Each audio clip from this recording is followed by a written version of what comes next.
news coming in. Philippine President Ferdinand Marcos Jr. arrived in the national capital for a 5-day state visit to India aimed at further strengthening India-Philippines relations. He arrived on Monday. President Marcos is scheduled to meet Prime Minister today. Discussions are expected to focus on defense, maritime security and trade cooperation. As you can see there, they have met and the talks also to strengthen ties between the two countries. The president has shown interest in acquiring additional defense equipment from India, and do note that in April, India delivered the second batch of BrahMos missiles to the Philippines, a part of a $375 million agreement signed in 2022 for 3 BrahMos missile batteries.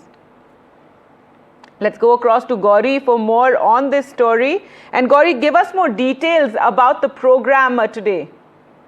This is the first visit of the Philippine president, and it's extremely significant. He came in yesterday, floral tribute, ceremonial welcome has happened, and what will now follow is bilateral discussions, and we're also now keeping an eye for around 12:40 is when official statements will come out, and it will be very interesting to see the kind of messaging and commentary that will come out from both sides, because what lies ahead between India and Philippines are shared interests, both in terms of trade and also in terms of their shared vision with regards to the Indo-Pacific. Now, you mentioned about the BrahMos missile, extremely important because Philippines was the first buyer of BrahMos missile, and there's been a lot of focus right now of the government in terms of indigenous defense manufacturing, something that's likely to feature prominently in the bilateral discussions between Prime Minister Modi and President Marcos Jr. as well. Beyond that, in terms of defense and marine drills, that's likely to be another area of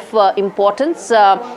As I said, there have been naval drills in the South China Sea, in the Indo-Pacific, both nations are extremely aware of the fact that this needs to continue, given the fact that there are challenges that lie ahead due to China's interest and its attempt to try and create ownership on islands that it doesn't have. Now, the other aspect of this is the trade part of it. There's been an increase in the trade between India and Philippines significantly. Healthcare and IT are likely to feature prominently in the MOUs that both sides will sign shortly. So all in all, there's been a lot of focus both in terms of defense and trade, and also greater partnerships in terms of the Indo-Pacific region between India and Philippines going forward.